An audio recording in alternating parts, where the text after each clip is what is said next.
Hello నమస్తే అందరూ ఎలా ఉన్నారు? మేమైతే చాలా బాగున్నాం. మేము ఎక్కడికి వెళ్తున్నామో తెలుసా? మా అకాడమీలో జరిగే బండారాకి. బండారా అంటే ఏంటా అని అనుకుంటున్నారా?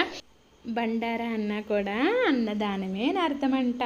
నాకైతే అసలు బండారా అంటే ఏంటో ముందు తెలిసేది కాదు. ప్రతి చిన్న పిల్లలందరూకి వచ్చి కూడా మా పాప దగ్గరికి చిన్ను అక్కడ బండారా అవుతుంది, ఇక్కడ బండారా అవుతుంది, వెళ్దామా అంటే మా చిన్నుని అడిగితే చెప్పిందనమాట. బండారా అంటే ఏంటి అంటే ఇలా ప్రసాదం ఇస్తుంటారు కదా అన్నయ్య అది చెప్పింది.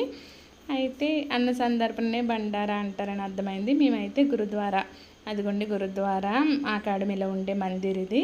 ఇక్కడికైతే వచ్చాము. ఇక్కడ అన్ని స్టేట్ వాళ్ళు కూడా కలిసి బాగా సెలబ్రేట్ చేస్తాం ప్రతి ఫెస్టివల్స్ని కూడా. ఈ వినాయకుడిని అయితే మహారాష్ట్ర వాళ్ళు బాగా సెలబ్రేట్ చేస్తారు. ఈ వినాయకుడిని ఇక్కడ ప్రతి సంవత్సరం కూడా పెడతాడు అకాడమీలో.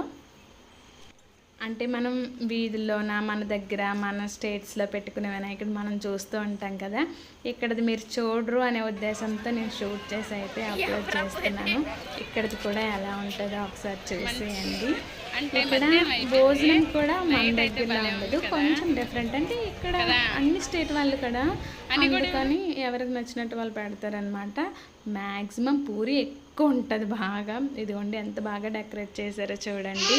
ఈ అకాడమీలో దేవుడివి సెలబ్రేషన్స్ ఏమైనా కూడా ఇక్కడే జరుగుతాయి అన్నమాట. నెక్స్ట్ ఏదైనా బర్త్డే పార్టీస్ జరుపుకోవాలన్నా కూడా ఇక్కడ పర్మిషన్ తీసుకోవచ్చు. ఇదిగోండి చాలా అంటే చాలా రష్గా ఉంటుందండి. ఎందుకంటే అకాడమీ అంటే చిన్నది కాదు కదా, చాలా అంటే చాలా పెద్దది అన్నమాట. ఇదిగోండి వీళ్ళు మా ఫ్రెండ్స్ ఒరిస్సా వాళ్ళు చాలామందే కలిశారు. ఫస్ట్ అయితే గుడికి అయితే వెళ్ళాము. లాస్ట్లో వచ్చాక అన్ని దర్శనాలు చేసుకుని వచ్చాక భోజనం చేద్దామని. ఇంకా ప్రస్తుతానికి అయితే చూడండి అసలు ఎక్కడ ఖాళీ లేవు. లేడీస్ అందరినీ ఒక సైడ్ కూర్చోబెట్టారు, జెంట్స్ని అందరినీ ఒక సైడ్ కూర్చోబెట్టారు. అందరూ ఫోర్స్ వాళ్ళు కూడా చాలా బాగా కష్టపడతారండి.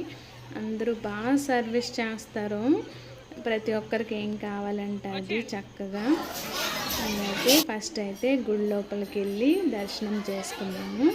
ఇదిగోండి రాములు వారు, ఇంకా రాధాకృష్ణ, లక్ష్మీ తల్లి. ఇంకా చాలా రష్ ఉండడం వల్ల సరిగ్గా వీడియో తీయలేకపోయాను అన్నమాట. ఇదిగోండి సోమవారం ఇక్కడికి వస్తూ ఉంటామన్నమాట. ఇంకా అకాడమీలో ఇంకా శివాలయం వేరేది ఉంది, ఇంకోసారి మీకు చూపిస్తాను.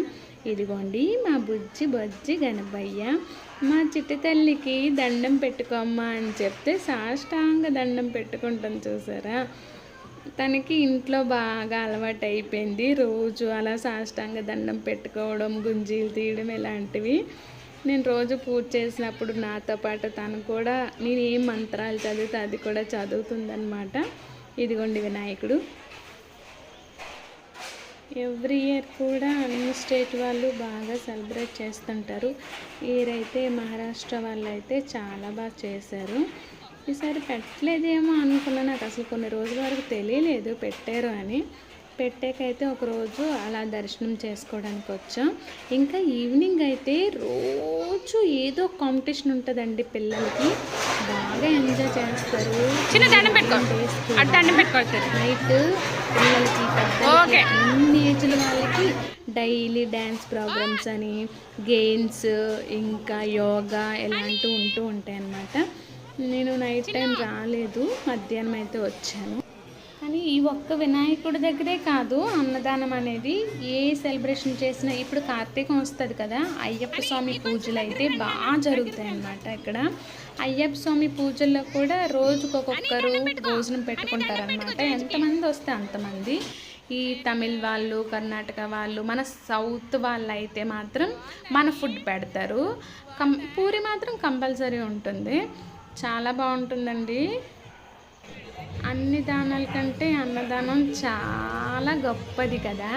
ఎందుకంటే ఏ దానం చేసినా కూడా ఇంకా కావాలి అనిపిస్తుంది.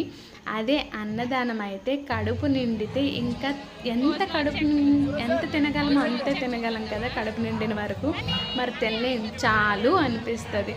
అందుకే అన్ని దానాల్లో కంటే అన్నదానం చాలా గొప్పది. అంతేకాదు అందులోని కూడా అన్నం లేని వారికి అన్నదానం పెడితే మంచిది. కానీ ఎప్పుడు కూడా అలా జరగట్లే కదా, అందరూ వచ్చి తింటాం కదా, ఉన్నవాళ్ళు లేని వాళ్ళు అందరూ దేవుడు ప్రసాదంగా భావించి తింటూ ఉంటారు. ఇదిగోండి మధ్యాహ్నం అయితే ఇలా భోజనంగా పూరీలు, ఇంకా ఆలు పన్నీర్ సబ్జీ, వెజిటేబుల్ రైస్, స్వీట్ బూందీ.